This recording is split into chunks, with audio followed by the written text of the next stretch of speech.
Menteri Keuangan Purbayudi Sadewa mengungkapkan mampu mengerek naik tax ratio alias rasio pajak terhadap produk domestik bruto ke level 11% dari level per 2024 hanya di level 10,07% tanpa menaikkan tarif pajak. Purbaya menjelaskan skema pengumpulan pajak hingga mampu menaikkan tax ratio kembali ke level di atas 10%. Ini dikatakan belajar dari masa pemerintahan era Presiden Susilo Bambang Yudhoyono. Halo semuanya, kembali lagi bersama kita di Bisik-Bisik seputar ekonomi. Kali ini kita bakal bahas topik apa sih, Kak? Nah, di segmen kita yang kali ini kita pasti akan membahas sesuatu yang viral, yaitu pernyataan terkait Bapak Menteri Keuangan kita, Bapak Purbayudi Sadewa, yang menyatakan bahwa benarkah tax rasio atau rasio pajak di Indonesia bisa tembus sebesar 11%? Benarkah demikian? Mari kita kupas lebih dalam. Kalau sekarang saya hidupkan lagi private sector, kan kira-kira tax ratio saya akan naik 0,5–1%. Dari sekarang 10 ya? Sekarang masih 10 kan? 10 sampai 11 sudah hampir di tangan. Itu income tambahan ke saya itu 120 sampai 240 triliun tanpa ngapa-ngapain. Jadi saya aktifkan sana untuk menaikkan pendapatan pajak. Dalam acara talk show Syara Sehan yang dihadiri 100 ekonom termasuk juga Bapak Purbaya. Di sana beliau menyatakan bahwa optimisme tax rasio Indonesia bisa kembali mencapai level 11% dari PDB atau produk domestik bruto. Kayaknya kita pernah deh mencapai angka segitu. Kira-kira di era siapa ya, Pak? Nah, ini menarik ya. Kejadian ini juga pernah dialami pada masa Presiden Bapak Susilo Bambang Yudhoyono.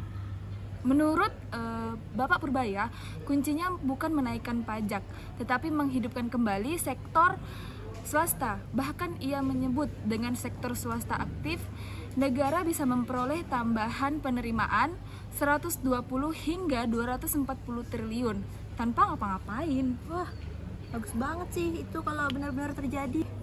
Nah, sekarang kita akan membahas tentang tren tax rasio dalam 5 tahun terakhir nih. Yang pertama itu 2019 itu berada di 10,7%. Kemudian di tahun 2020 itu berada di 8,3%. Mengapa 8,3%? Karena pada saat itu tuh terjadi pandemi. Kemudian di tahun 2021 itu meningkat menjadi 9,1%. Kemudian di tahun selanjutnya yaitu tahun 2022 dia kembali meningkat nih di 10,4%. Selanjutnya di tahun 2023 tax rasio berada di angka 10,22%. Kemudian di tahun 2024 itu ada di 10,08%. Dan pada semester awal tahun 2025 tax rasio itu kembali menurun nih di angka 8,42%.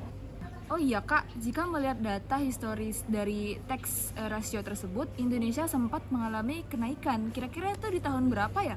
Oh, kenaikan itu terjadi di tahun 2022 dan 2023. Namun kembali melemah di tahun 2024. Dan lebih parahnya lagi nih Kak, di tahun 2025 di semester awal itu makin turun nih Kak, di angka 8,42%. Sebenarnya Indonesia ini punya target nggak sih Kak untuk tax rasio di tahun ini? Nah, target pemerintah untuk tahun 2025 berada di kisaran 10,9 hingga 10,29%. Lalu, artinya capaian 11% sebenarnya masih di atas target resmi pemerintah. Jika dibandingkan dengan negara ASEAN yang lain, Indonesia memang belum selevel dengan Thailand, Vietnam, atau Malaysia yang masing-masing sudah di atas 15%. Besar tidak? Besar banget sih itu. Lalu juga struktur ekonomi Indonesia yang masih didominasi sektor informal menjadi salah satu hambatan utamanya. Nah Kak, dari kondisi real yang tadi udah kita lihat, kira-kira kenapa sih Pak Purbaya optimis banget pada kebijakan kali ini? Nah, optimisme Purbaya ini didasari keyakinan bahwa kebangkitan sektor swasta itu dapat mendorong penerimaan pajak secara otomatis. Logikanya, semakin banyak industri ekspansi, semakin besar juga aktivitas bisnis. Semakin banyak PPN, PPH pegawai, hingga pajak transaksi lainnya. pemerintah juga sedang meningkatkan administrasi pajak seperti corporate tax yang akan meminimalisasi dari kebocoran data nih. Oh begitu. Kira-kira kakak mendukung nggak sih dengan pernyataan Bapak Menteri Keuangan kita Purbaya Sadewa yang tentang tax rasio 11% ini? Nah, kalau menurut saya sih belum bisa mendukung penuh. Tetapi menurut saya, basis pajak otomatis meningkat saat aktivitas bisnis tumbuh. Lalu juga tidak perlu menaikkan tarif pajak sehingga tidak menekan masyarakat. Apalagi sih kak selain itu? Juga menurut saya akhir-akhir ini sektor swasta kini mulai pulih. Dilihat dari tren PMI, ekspor dan investasi asing. Jika sektor swasta benar-benar tumbuh kuat, target 11% bukan hal yang mustahil loh kak. Nah, kalau dari kakak sendiri nih, kira-kira mendukung nggak sih dari kebijakan ini? Kalau dari saya pribadi sih, saya sebenarnya kurang mendukung ya dengan pernyataan Bapak Menteri Purbaya. Karena tax rasio tuh tahun 2025 ini justru makin turun.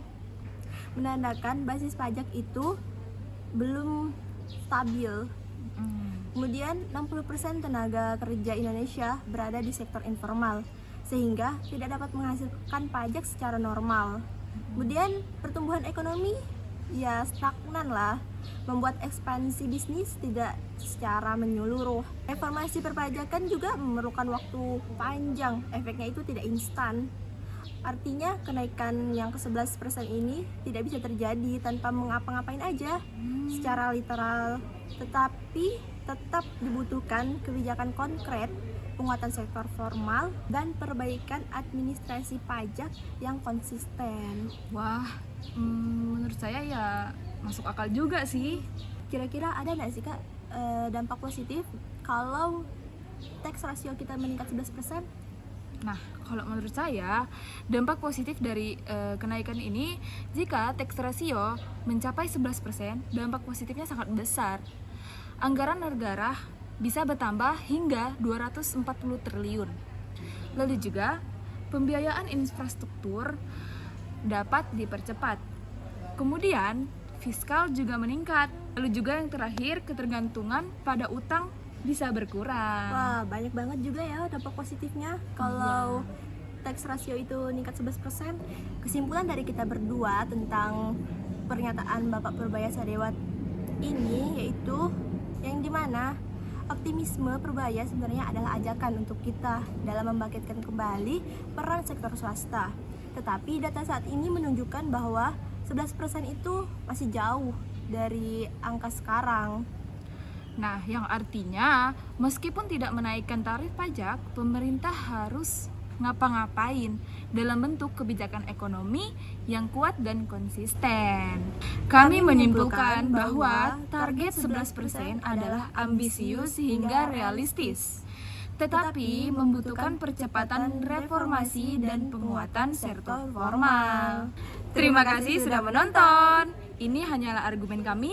Kalau kalian punya argumen lain, Tulis di kolom komentar ya. Sampai jumpa dengan Siti dan saya Lady di bisik-bisik seputar ekonomi selanjutnya. Dadah!